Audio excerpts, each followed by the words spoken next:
In this problem, example 712, we first have to understand how the concentration of pollutants is calculated downwind of a pollution source, of a point source like this stack. And let's just refresh our different variables here. We have the x direction, this is along the distance of the plume.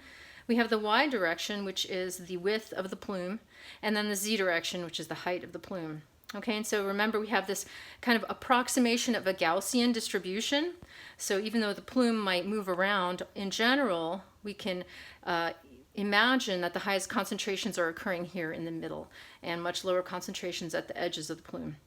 All right, we have the height of the actual stack, which is little h, and then we have the effective height, which is the delta h here, and the total height is h, capital H.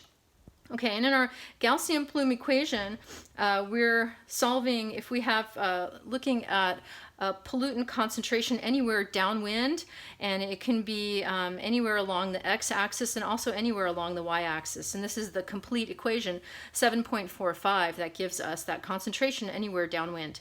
And that's a factor of the wind speed, or the flow rate of the contaminant in the air, and the vertical dispersion that's happening on that plume, and the horizontal dispersion.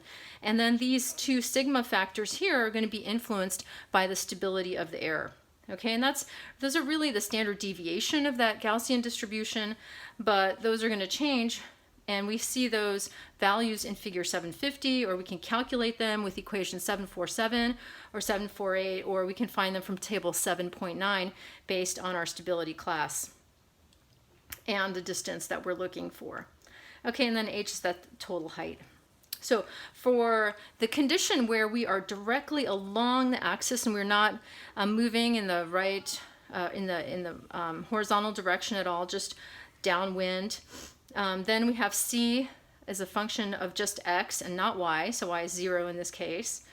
And then that second horizontal term drops out of the equation, and we're just left with this. Okay, so for example 7.2, which is downwind of a stack which has a plume, all right, and the plume is emitting pollutants at a concentration, or releasing them at an emission rate of 6.47 times 10 to the 8th micrograms of sulfur dioxide, so that's the contaminant that we're talking about here, per second.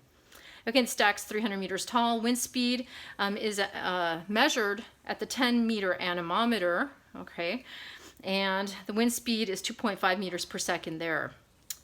The conditions are a cloudy summer day. So what is the concentration of SO2 at ground level 4 kilometers downwind? So when you just see that and you see nothing about a y-axis dimension, then you have to just assume that y is 0. Okay, so we already did in example 711, we found that the wind speed at the height of the stack was 4.9 meters per second.